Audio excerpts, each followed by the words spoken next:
কালের বিবর্তনে বিভিন্ন জায়গায় ব্যাদস্ত হয়ে গেছে। নয়ন অর্থাৎ মানে আমাদের যে চোখ, তার ঝুলি, অশ্রুর জল গড়িয়ে যে জায়গায় পড়ে সেটার নাম হচ্ছে নয়ন ঝুলি। তো এই রাস্তাগুলো যখন তৈরি হয় তখন এই রাস্তাগুলোর বৃষ্টির পানি বা বিভিন্ন যে পানি, সেই পানিগুলো জমা হওয়ার জন্য যে জায়গাগুলো, সেগুলোকে আমরা নয়নঝুলি বলি। এখানে একটি নয়নঝুলি শ্রেণীর জমি ছিল। এই জমিটি কালের বিবর্তনে বিভিন্ন অবৈধ দখলকারীরা দখল করে নিয়েছিল, যার ফলে স্থানীয়ভাবে জলাবদ্ধতা সহ পানি অপসারণ বা পানি নির্গমনের বাধা সৃষ্টি হতো। সেটিকে আমরা অপসারণ করার জন্য রোড অ্যান্ড হাইওয়েজ ডিপার্টমেন্ট তারা আমাদেরকে রিকুইজিশন দিয়েছিল। সেই রিকুইজিশনের পারপাসে আমরা এখানে ম্যাজিস্ট্রেট নিয়োগ করেছি। আমি নিয়মিত পরিদর্শনের অংশ হিসেবে এখানে এসেছি। আমরা অবৈধ স্থাপনা উচ্ছেদ অব্যাহত রাখবো।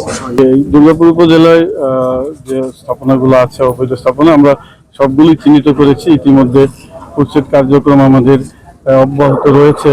তো আমরা এখানে উত্তাল বাজারে প্রায় 70 থেকে 71টি স্থাপনা উভয় পাশে আমরা চিহ্নিত করেছি, যেটার অবৈধ উচ্ছেদ কার্যক্রম চলমান আছে। এটা আমরা খুব দ্রুতই এবং আরো অন্যান্য যেসব স্থানে অবৈধ স্থাপনা আছে, আমরা সকল অবৈধ স্থাপনাই উচ্ছেদ করে আমরা এটা অবৈধ দখল মুক্ত করব। আমার আগে এই বাজারে দোকান ছিল, এখন যেহেতু সরকার উচ্ছেদ অভিযান পরিচালনা করে দোকানপাট ভেঙে দিয়েছে, এখন সরকারের কাছে আমাদের একটা দাবি, আমরা যেন স্থায়ীভাবে কোথাও যেন আমাদেরকে একটা ব্যবস্থা করে দেয় সরকারের পক্ষ থেকে, আমরা যেন দোকানপাট করতে পারি, যেন ফ্যামিলি নিয়ে চলতে পারি।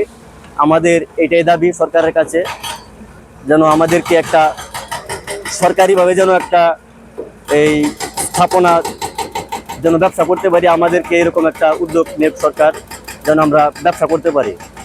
মনে করেন আমরা যে উচ্ছেদ হইতেছি, উচ্ছেদ হওয়ার পরে যে একটা কিছু করব ব্যবসা ছাড়া, যেমন আমি অসুস্থ মানুষ, 2বার PLID অপারেশন হয়েছে, কিন্তু এখন যে একটা কিছু করব ব্যবসা ছাড়া, এটার মধ্যে কোনো অ্যাবিলিটি আমার নাই হোক। তারপরে অনেক ঋণে জর্জরিত আমি, যেমন গ্রামীণ ব্যাংক পাইব, অগ্রণী ব্যাংক আমার কাছে 3 লাখ টাকা লোন পাইব, ব্রাক NGO পাইব 3 লাখ, এরকম অনেক ঋণ আসছে, মহাজনরা আসছে।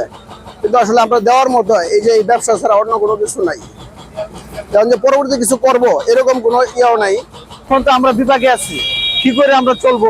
সংসার আছে, বউ বাচ্চা আছে, ওষুধ লাগে, সংসারে চাউল ডাউল লাগে, আমরা কি করে কিনতে পারি? কেনার তো সিস্টেম নাই। যখন আমার উপার্জনের জায়গা বন্ধ, উপার্জন করতে পারবো না, তখন তো আমাদের কি চলার কষ্ট হইতো না? অবশ্যই কষ্ট হইব। এই সিস্টেম যদি আমাদের সরকার বিবেচনা করে, আলহামদুলিল্লাহ ভালো হয়।